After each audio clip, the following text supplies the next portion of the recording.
I finally landed my first ever remote job paying in dollars from the US. Oh my god! Let's get right into the video. Welcome to my channel. If you're new here, my name is Surprise. Surprise here again. Surprise is the name. Thank you so much for stopping by. And if you're a regular, welcome back to a new video. So today I'm going to be talking about how I landed my first ever remote job from the US. So a little backstory. Currently, I am an executive assistant and tech virtual assistant. I'm saying currently because things can change tomorrow. So I graduated in 2018. So since 2018, I've been working in different places on and off. And my most recent role was at the bank. I used to be an executive assistant at the bank, and then I was promoted to senior executive assistant before I decided to resign. I have a day in the life of your banker vlogs in my YouTube. You can just scroll down. So yeah, I decided to start working remotely. Decided to take the experience I already have in the bank and get started working remotely. Then I took courses on virtual assistants, got certified and started applying. And I tell you that the job market is actually ghetto. It's ghetto. So after months of applying, I finally got this job with a US company. I just want to tell you guys the whole process, how it was like and everything. So I saw this job on LinkedIn, funny enough, because I don't like LinkedIn. So I used so many places to search for jobs, but this particular one, I saw it on LinkedIn. So it was a position for executive virtual assistant. So even before I applied, I've already seen comments of people commenting that they've already applied. People from different countries in the world, South Africa, Philippines, Nigeria, Cote d'Ivoire, different places. Because I was checking their profiles, like they were leaving comments, oh, I've applied, and all of that. I'm like, oh wow. I matched the the things, qualifications, or what did they call it, the JD sha, the job description. So I said, and let me give it a shot. Bye. So I decided to apply. I applied with my CV, a cover letter. Cover letter is like in my mail that I attached to the CV, and also my portfolio. By the way, if you need that portfolio, I have the templates in the description box below, so you can get it and input your own details. If you've been trying to design a portfolio and you've been struggling, or you don't know what you can use that will appeal to foreign clients, you can just use the one in my bio, my description. So later on, I think a few days after, I got an invitation to an interview. I was like, okay, noted. Then after my invitation to an interview, the employer now decided to send me a skill assessment test. You guys, that test almost took my life. Normally tests from these employers are supposed to be paid because they take time. Some of them take time. Some pay you some months, so it's a way you can decide to do it or not. It's also a way to assess candidates. But some do it in the wrong way. They use it to exploit candidates that they know they won't hire. But that one is story for another day. So I saw the skill test. It had part A, part B, part C. The part A had A1, AB, AC, something like that. I'm like, what's going on here? So, I was skeptical at first because I was like, this is a lot of work. It even covers things that I don't do. I even saw they tasked for social media management, coming up with captions, graphics design, so many things. I'm like, I'm a social media manager, what's going on here? And other tasks too. I just said, let me give it a shot. It's like bringing me out of my comfort zone. So far, I don't really see these things in the job description. Hopefully, it's just trying to see if I can flow in any department, and I can't. So why not? So I decided to do it. That task took me 3 days to finish. That 3 days, I could not sleep well. 1 a.m., 2 a.m. I was working on this thing. I have snaps to show for this. I was recording, like when I was working on this task. I was like, which kind work with this God? But my intuition told me that I should just do it. Even after I got that tax email from her, 3 other companies sent me tax to do. I did not even answer any of them because I didn't feel, my intuition didn't tell me to do it, so I didn't feel it. So no, I didn't do it. I'm just trying to tell you like how my intuition works, because normally you shouldn't be doing all those type of tasks for free. Another thing that made me go ahead was that, okay, if peradventure I don't get hired, these tasks that I've carried out, if they later go and use it on their page, there are tasks that have to be posted, right? So if they later post it on their page, I'm going to see it, so no problem. But once I started doing the tasks, I became more like, would I say in love with the role or engrossed in the role? I started to feel like I was a part of the company already, because it had to do with a lot of research. I needed to start writing about somebody that I did not know before. It was serious work, serious work. So that 3 days self now rushing, because I was staying up at night so I can quickly submit, quickly give a good turnaround time. I know that many other candidates that will see that test will not do it, and I don't blame them. That will have even reduced us to a large extent, because people will feel like they are getting exploited while they're doing tests. And it was very stressful. It's not normal text that you use 1 hour and do. It was very stressful. So after that, I submitted it. She didn't say anything. I thought she would even acknowledge that, oh, I've seen it or something. But she didn't say anything. Like, I'm sure she has seen it. But we already set an interview date before then, so I was just looking forward to that day. The interview call. The person that hired me is a HR specialist with 20 years of experience, 2 decades of experience. If you see the way she was throwing questions at me, oh, before I could finish answering one question, she was throwing another one, throwing another one, throwing another one. I was like, bruh, she almost threw me off balance.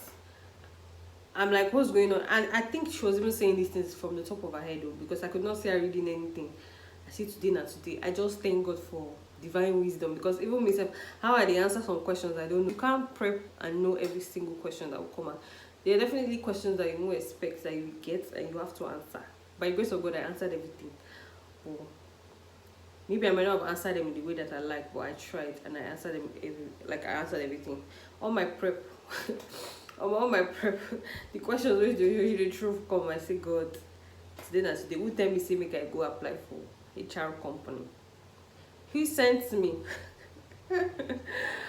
So, I was answering, and as I was answering, you could tell that she's visibly impressed. But me, later on, after the interview, I was overthinking that, I could have said it better, that feeling now, and all of that. But I still kill it anyways. So after the interview, she was already talking about me meeting with the team. She said she would send me a mail to schedule when I can meet with the team.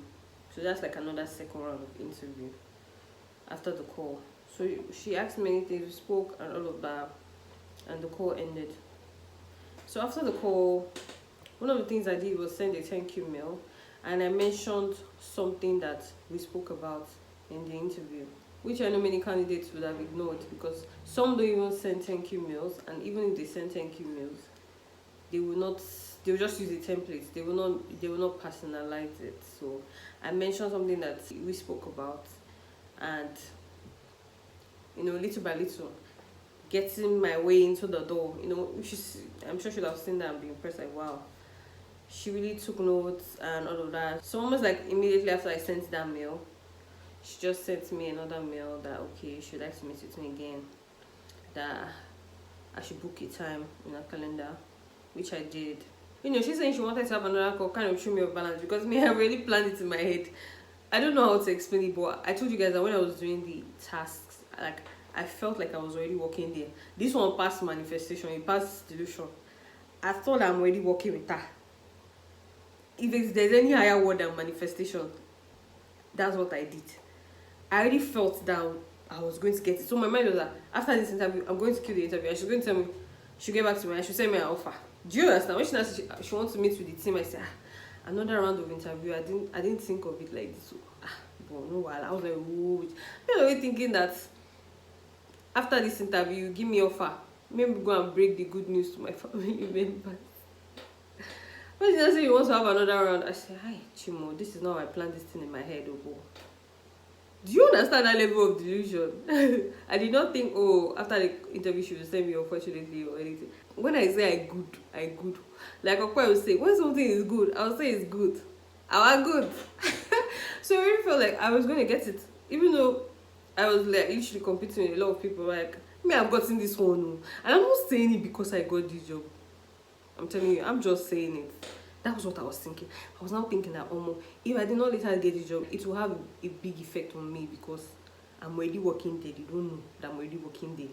It's still a good step, a step in the right direction. Meeting the team. At least if I didn't do well, nobody want to meet with me. Yeah. So I was supposed to meet her and 2 other staff. And that day came. They start another interview. Staff to start, they ask me question. Mama too, they ask me question. Everybody come, they ask me question. I see her. What's going on here? I was answering. The staff was visibly impressed. The staff was visibly impressed. And she sounded so nice, like, oh, no. They just nodding there, like, oh my good. Oh my good. I'm like, see, I feel like I should have gotten like multiple offers by now, but what's happening is just that maybe they've not gotten to see my details, they've not gotten to see my file, they've not gotten to speak with me, because by the grace of God, once you speak with me, you know that if you don't hire me, it's your loss. Do you understand? So sometimes these HRs, they don't get to your file. That's why sometimes it's not about you. Sometimes they don't get to your file. Some applicants are too much. Some they send automatic rejection. Some is what do they call this thing? ATS. So please don't kill yourself. Calm down. Believe in God. As I was saying, I spoke with the staff. The other one was not around, so I just spoke with her and the staff that was there. So she told me that okay, like she'll get back to me, let me know. Yeah, like he said, good or bad, I'll get back to you, I'll let you know. I was like, good or bad, Kenny?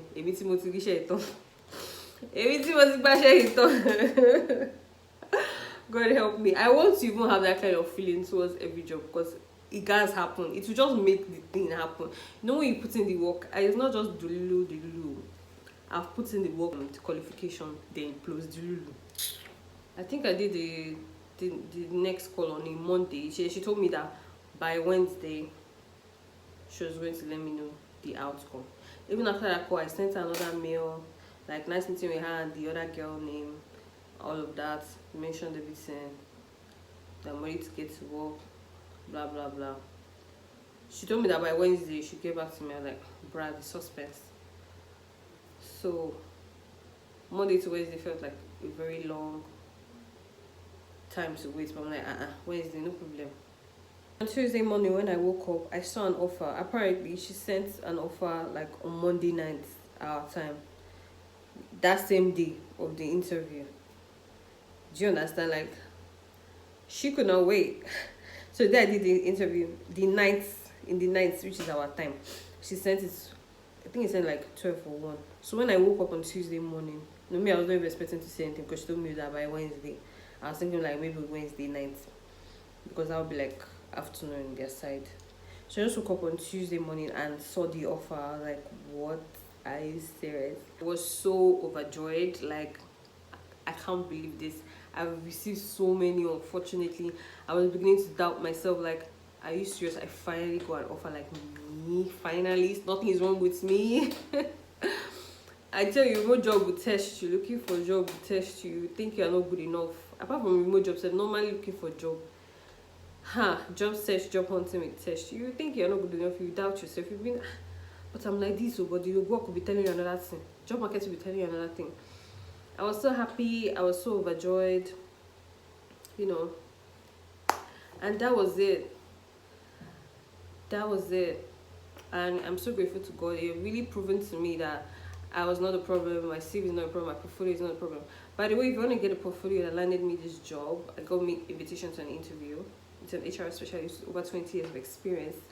Link in my description box. So it's a portfolio template. You're just going to input your own information. You just replace the information there with your own.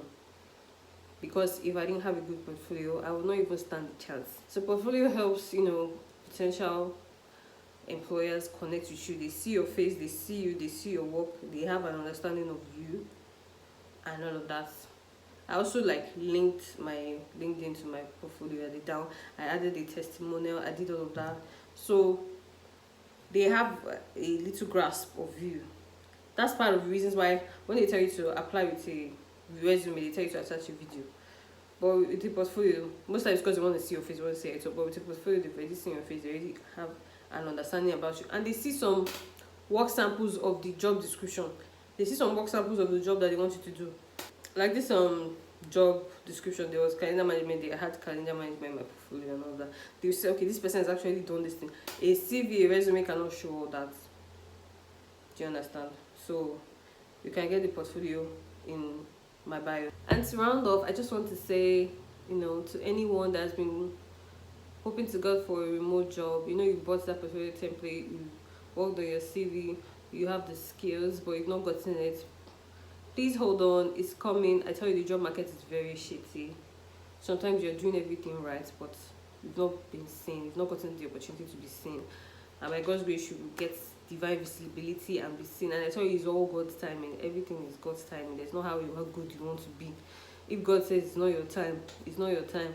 Of course, you're going to put in the work. If not, God's time is never going to come, right? But please don't beat yourself up. So at some point, I thought I was never going to get an offer letter, because unfortunately it became the order of the day. Do you understand? Oh, it is what it is. This has really given me like a confidence boost that was actually needed, and I hope you get that too. Thank you so much for watching. Kindly like, subscribe and share. I wish you good luck. Bye.